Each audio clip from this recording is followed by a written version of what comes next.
about scales and how to play scales, that the only way to study that is by understanding the pattern, that it's a pattern based thing.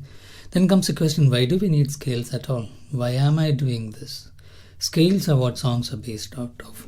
Like for example, you can take even the simplest of songs probably, and there are 4 notes being played there, right? What are the notes being played? Most probably it's going to be a part of the C major scale where he played the notes C, B, A and G. So those notes, they form a part of a scale. Finding a scale from song is just about finding which notes are being used. Without repeating them, you just find which notes are being used, that is it.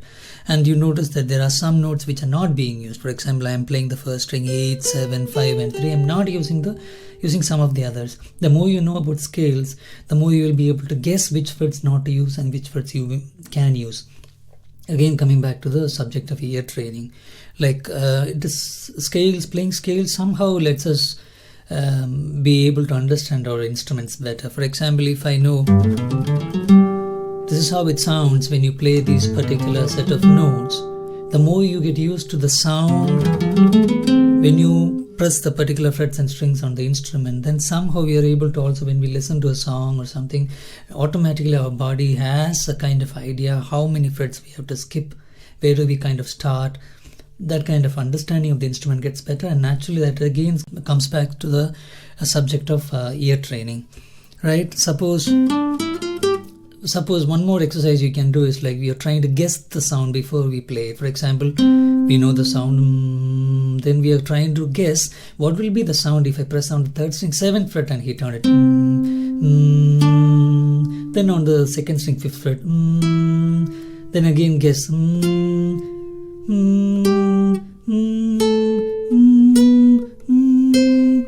Guessing it, and in a way we are training our mind and body to understand that okay, these many skips gives this kind of an interval, and the automatic is what enables us to be able to play any song, any melody on the instrument when we hear it. The ear training, what we are talking about, hear something, we understand okay, this is the kind of interval which is happening. How do we translate it in the instrument? That's exactly the opposite of what we train ourselves when we are trying to play scales. In scales we are trying, okay, we are jumping by a particular physical interval, and we notice that it generates a particular musical interval. And in the case of ear training, we are doing the opposite. Ear training, there is the melody interval, then we try to replicate it into the physical interval,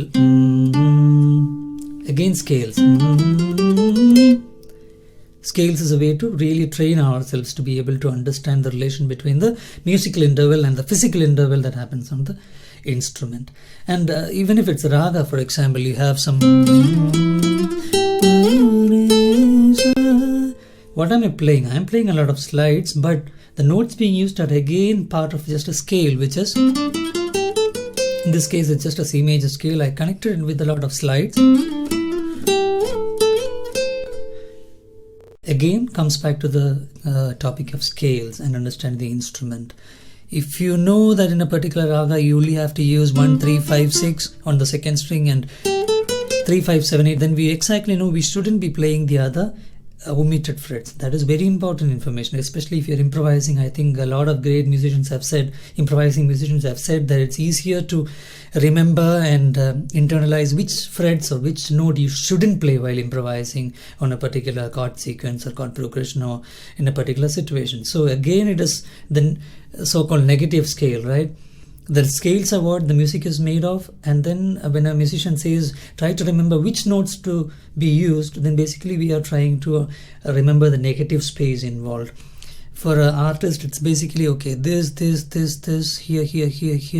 That is how the image is formed, and then we are trying to remember the negative space, which notes not to use for improvising. Again, chord melody. How do we play? Chords and scales are very interconnected. Like if you're interested in playing chords over a melody, or even chord improvisation, or even chord melody, like something like that, you're basically finding a chord, and then with the understanding of the scale, we are finding other notes in the vicinity of the chord to be able to play the melody. Let us take something like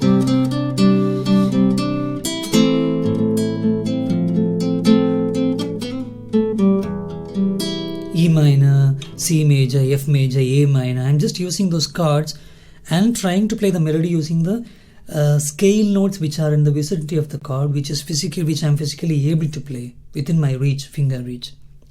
Again, it's understanding of scales. Chords are picked from scales. So you understand the scales, then you understand that for this particular bar you're using this chord, which is 1, 3, 5 or something notes from the particular scale.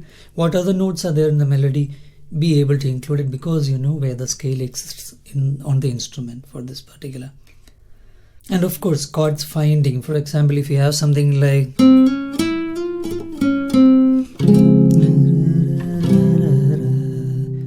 I'm trying to play the scale, then from the scale I am trying to match some chords which will fit to the melody. It could be even simpler stuff like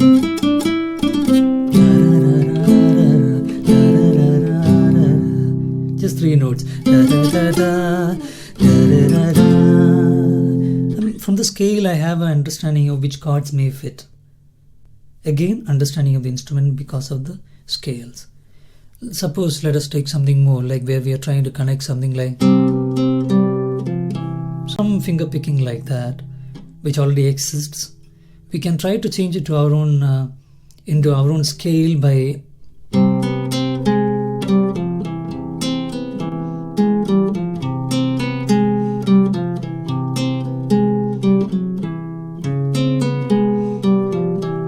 because I understand that okay, these scale notes are there to play Maya Malavakula around the C major chord, Dha, Ma, all of them are being used. Again, understanding of the scale. Practice scales, patterns, connect them with chords, slowly into chord melody and finding chords.